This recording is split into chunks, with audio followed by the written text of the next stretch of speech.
Hey there, it's Kat Kinsman, Executive Features Editor at Food & Wine, and this fall, we're launching the new Food & Wine Classic in Charleston with our partners at Southern Living and Travel + Leisure, and we want to see you there. Join us September 27th through the 29th to learn from iconic chefs, share a glass with innovative wine experts, and experience Charleston with one-of-a-kind events. Tickets are on sale now at foodandwine.com/Charleston Classic. That's foodandwine.com/Charleston Classic. See you down in Charleston. You're listening to Heritage Radio Network. If you want to go on a wild goose chase, head to the tequila aisle and search for G4 Tequila. You probably won't find it because G4 tends to sell out as soon as it arrives into Specs or any other liquor store. And of course G4 sells out. It's made by the legendary Felipe Camarena and his sons, Luis Felipe and Alan, who are the titular fourth generation that is G4. They cook ripe agaves in custom stone ovens and distill the fermented sugar-rich plants in copper stills. It's a difference you can smell, taste, and feel when you enjoy G4 tequilas. Or rather, it is what you can taste, smell, and feel if you can find G4. And if you can find it, grab it. Agave Road Trip. Agave Road Trip. I'm Lou Bank.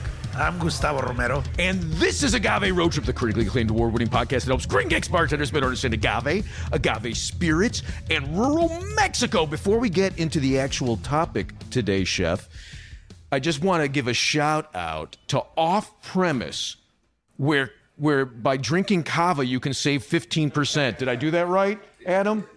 This episode is brought to you by Off Premise, mainly because we're just sitting in Off Premise recording it. Fair? Amazing. Okay. Yes. So, Chef, a recent article in the New York Times suggested, and I'm quoting here, as more foreigners, especially Americans, visit or move to Mexico City, some taco shops have lowered the heat in their sauces. Period. Not everyone is happy. Period. So that makes me think about how foreign consumption of tequila and mezcal have also influenced those flavors and the recipes of those other landmarks of Mexican cultural heritage. Yes. Do you have thoughts? A lot of them. I think it's a combination of a lot of things. I think obviously people are more aware of what Mexican food has to offer.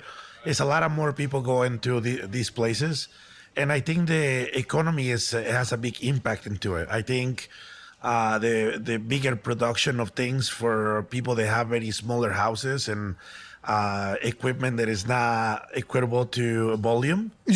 Which sounds to me like you're talking about the alcohol now, the tequila, the mezcal. I think it's a combination of both. Okay. You know, think about salsas, right? So most of the people that make salsas for street taquerias, they make it at their house. So they have to produce with these little small, not very good blenders that they use to make salsas. So they have to improvise. And then if you have to make a lot more salsa, you probably add in a little things that they're gonna make the spice go a little lower. I think the understanding that a lot of more people coming and asking for certain things. But I think the beauty on this is a lot of people are trying to offer things for everyone. I think that, we went a long way from like the chile que pica, the chile que no pica days, where like now I think people are more aware of that and they're ready to serve everyone. Oh, it's so interesting. We just had breakfast at Istmo. Which apparently has only been open a week. I thought it had been months, but only open a week here in Chicago. Wonderful restaurant, only open really for breakfast and lunch. And as we sat down, I was sitting next to your wife, Kate, who got very excited when she saw Salsa Matcha come out. Yes. I ate there yesterday as well, because I like to eat the same place 5 days in a row. And I hadn't seen the salsa matcha, so I also got very excited. And I asked the staff, "Could you bring me some salsa matcha?" And she said, "Oh, there's already some salsa matcha over there." and it's really spicy. And the way she said it, and maybe this is me reading into it, but the way she said it suggested to me that she thought, "Oh, you're a little bit too light in skin color to eat this salsa. You probably don't actually need the salsa matcha," is what it felt. And I not like in a dismissive way, but that's how I interpreted the comment. Yes. Which is to say, and I could argue either side of this point, right? But it made me feel like, well, maybe there's also just an assumption being made about what people do and do not want. That sort of what I think you're suggesting, that there's a lowest common denominator that you can aim for, and that lowest common denominator is going to be less interesting, which I think might translate to less spicy in this case, but maybe they don't need that. Right. I agree. I think the interpretation of food it should always be the one that you believe is right. I think if you think the heat helps you dish, you should have it there in the capacity that you want. As per your palate. Yes. Yeah. Yes. As the people that is making it. And you hope the idea translate to the person that is eating it in the same way, and they understand why the heat is there for, and what that heat does to the palate. Yeah. Oh, I really like that. And it's interesting because as you're saying that, I agree 100%, and yet I also recognize at the same time every palate is different, and that brings my head back to the idea of the agave spirits, and I try to be very mindful of not suggesting to anybody that my palate is smarter or better than anyone else's. People ask me, what's your favorite, right? Well, like my favorite might not be your favorite. And oftentimes, in fact, my friends who come over for tastings, they don't like the things that I love the most. But the things that I like tend to come from mezcaleros. The spirits that I like tend to come from mezcaleros who consistently produce spirits that I love, which suggests to me that our palates are similar. I can't do what they do, right? But they, in essence, become sort of the filter or the critic that points me to the things that my palate wants. Right. And I think that comes with the knowledge, right? I think they making the product as their best knowledge of what they think is good. Yeah. And it can what that translates to the person that is drinking it is, I think that a lot of the times is secondary. I think it comes with the learning of like an appreciation of the process. And I think what you think and the things that you like is because you can taste the process. Yeah. And I think that's the difference between people that have looked and seen and lived these places against the people that are just trying it out of the bottle. I think that's the misconception. And I think that's the same with food. I think that if you don't understand the capacity of like why we're using chiles, right? Like why are we using chiles? Because they're everywhere. Yeah. And then that's what we have, right? Like I like to believe that we're very lucky because we're able to do this because we want to, not because we have to. But at some point, all of those things were a necessity. It was just, it was plants. They have the agave plants. They have to figure out what to do with it. And then they have to learn how to make it, in their knowledge, the best product possible so they can sell it and then make a living out of it.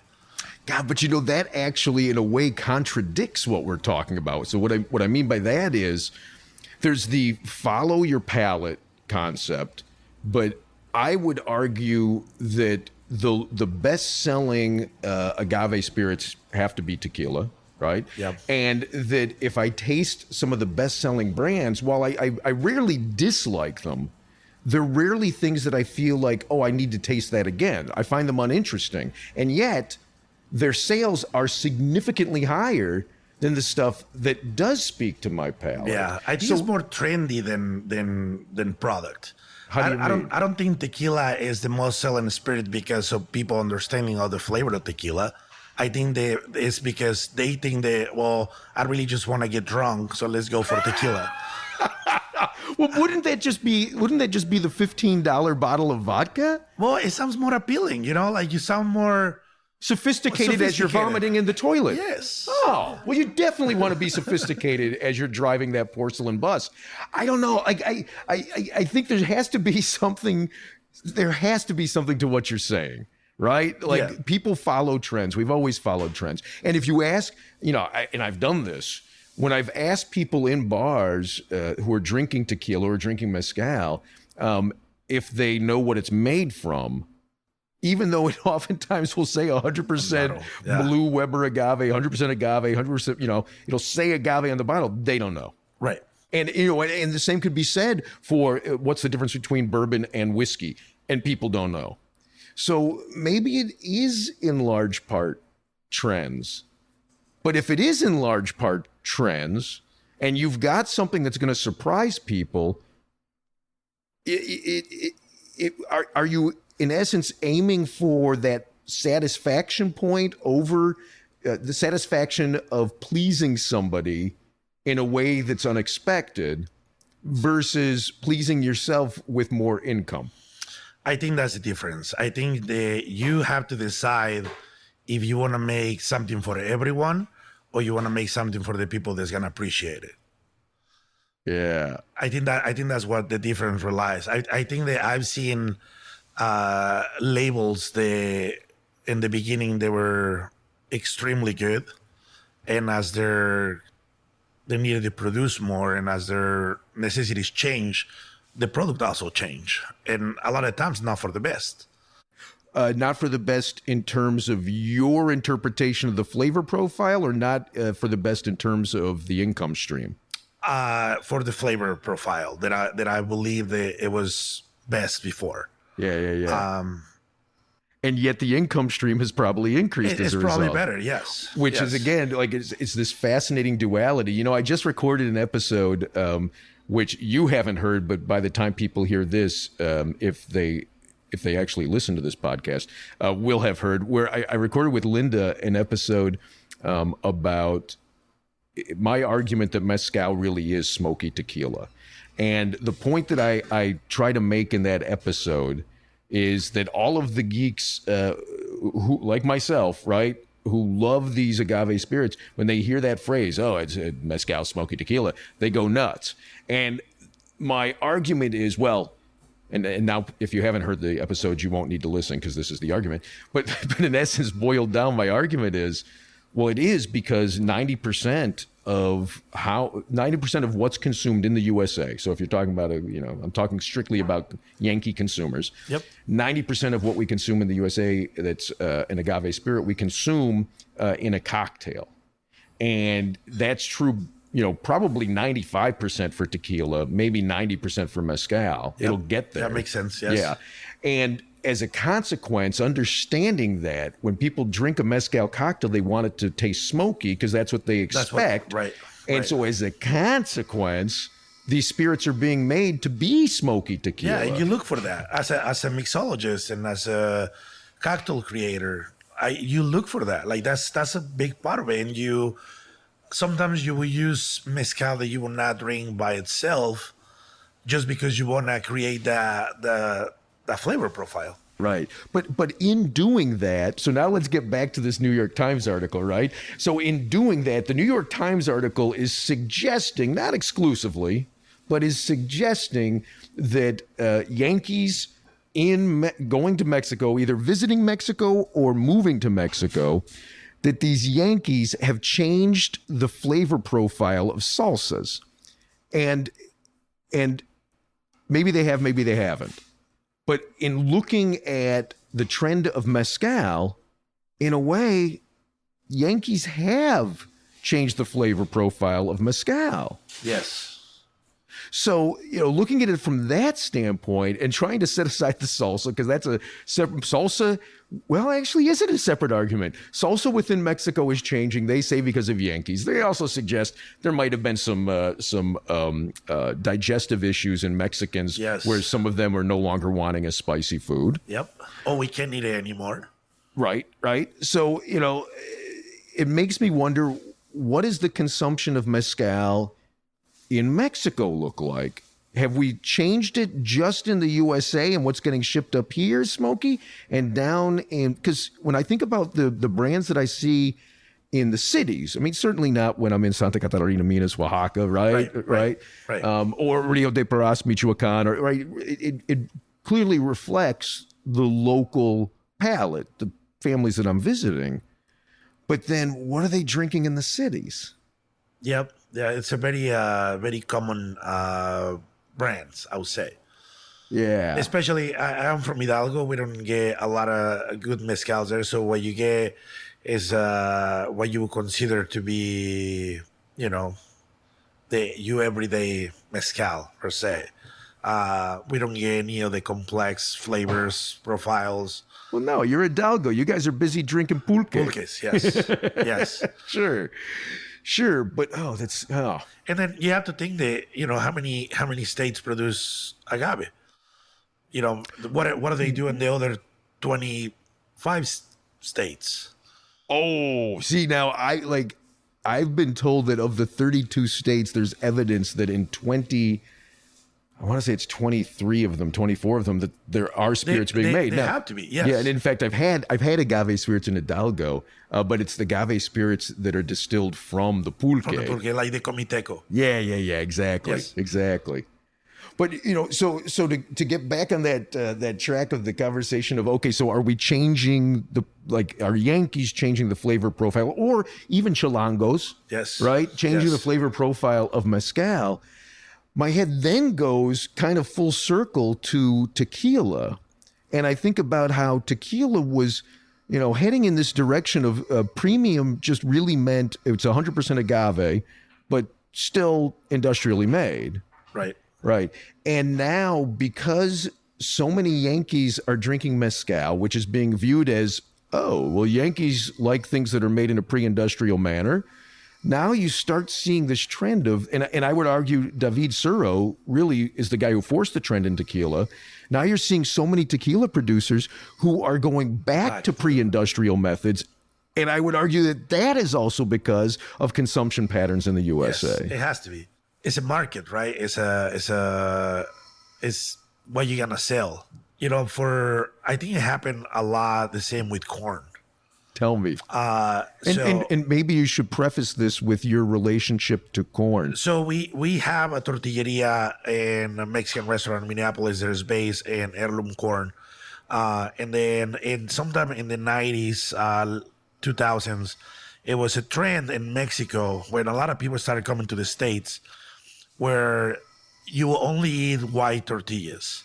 And it was viewed in Mexico and some of the areas as if you eat some other different color corn, you were somehow of a lower class. Wow. So, people will come here, they will come to the States, go shopping, do whatever they need to do. They went to a Mexican restaurant, they only saw white tortillas. They will go back to Mexico, and if you give them a blue tortilla, they will say, oh, no, I only eat white tortillas.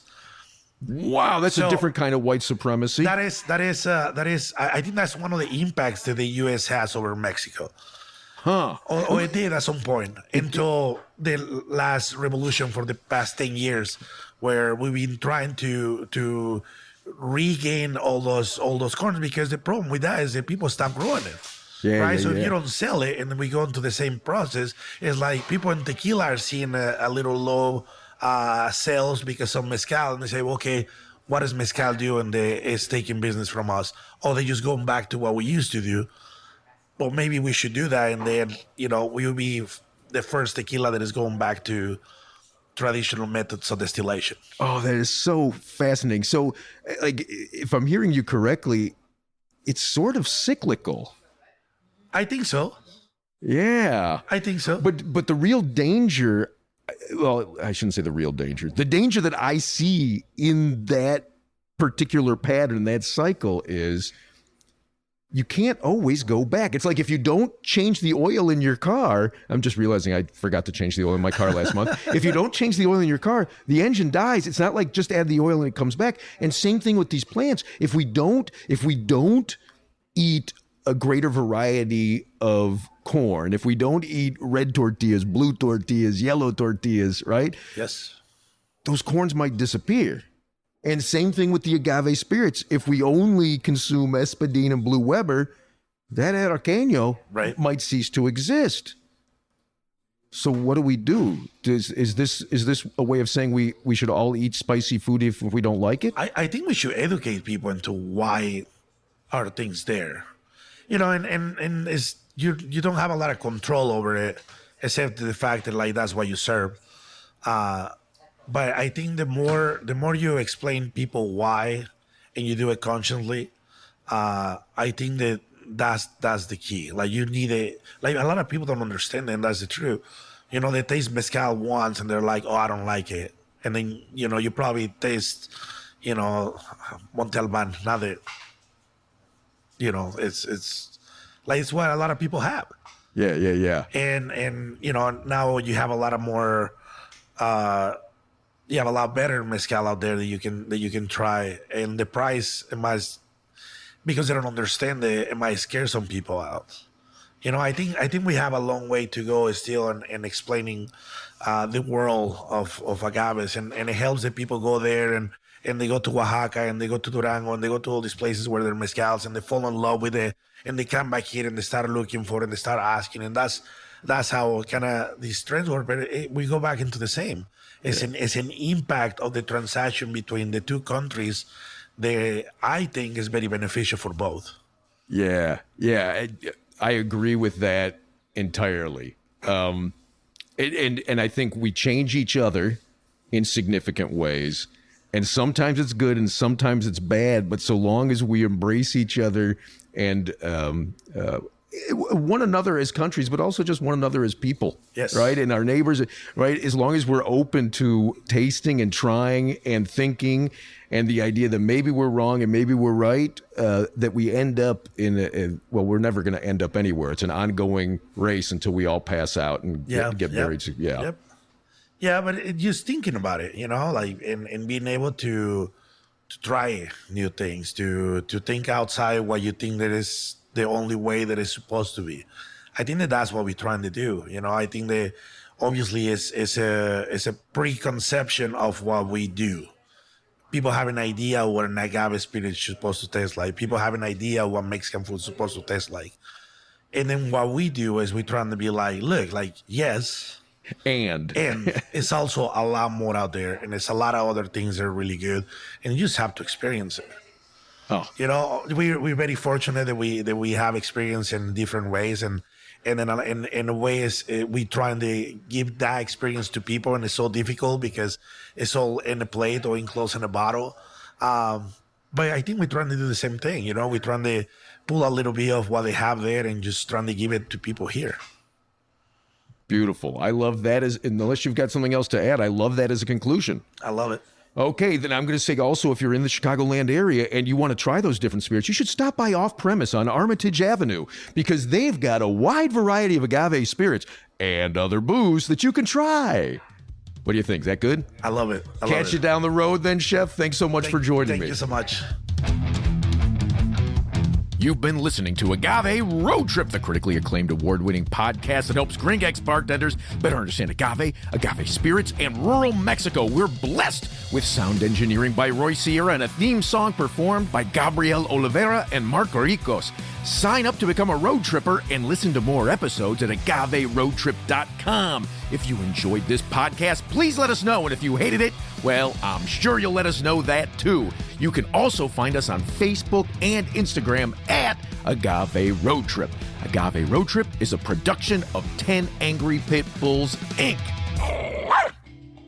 Agave Road Trip is powered by Simplecast. Thank you for listening to Heritage Radio Network. Heritage Radio Network is food radio supported by you. For our freshest content, subscribe to our newsletter. To subscribe to the Heritage Radio newsletter, enter your email at the bottom of our website, heritageradionetwork.org. Connect with Heritage Radio Network on Instagram and Twitter at @heritage_radio. You can also find Heritage Radio Network at facebook.com/Heritage Radio Network. Heritage Radio Network is a nonprofit organization using the power of education educational storytelling about food to build a more equitable, resilient food system. Heritage Radio Network couldn't do that without support from listeners like you. Become a part of the world's most innovative community today. Subscribe to the shows you like. Tell your friends. And please join the Heritage Radio Network family by becoming a member. To become a member of the Heritage Radio Network, click on the beating heart of our homepage. Heritage Radio Network can become addictive. Programming you hear on Heritage Radio Network might lead you to eat, drink, and listen to more programming on Heritage Radio Network. If you drink, please do not drink and drive. Drink responsibly. Drive responsibly. Eat responsibly too. And listen to Heritage Radio Network responsibly. To listen to Heritage Radio Network responsibly, wear protective earbuds. While wearing protective earbuds, do not drive. Do not walk either. Sit in a comfortable chair. If that comfortable chair has a hard seat, please remember to stretch every 30 minutes. If you stretch every 30 minutes, please stay within your defined stretching capacity. And consult a doctor who specializes in stretching. If you don't have a doctor, maybe Dr. Ryan Acock, the Cocktail MD, can help you out. Thanks for listening. Agave Road Trip